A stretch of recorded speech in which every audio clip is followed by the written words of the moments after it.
Buenos días, hoy te voy a mostrar cómo grabar pantalla en DOOGEE Tab G6 Max.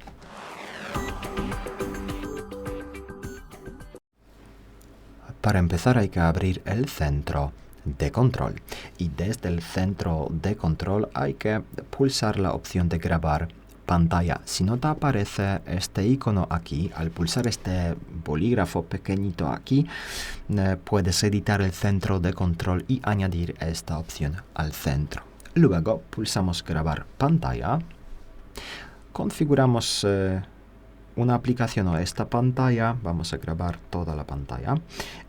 También puedes configurar la fuente de sonido y activar la grabación de audio. No lo vamos a hacer.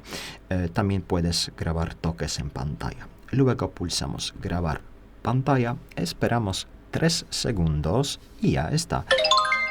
El dispositivo ya está grabando.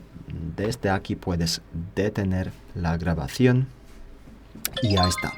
Y ahora para ver la grabación, creo que no va a aparecer en fotos. En este caso hay que pasar a la aplicación Files o archivos de Google.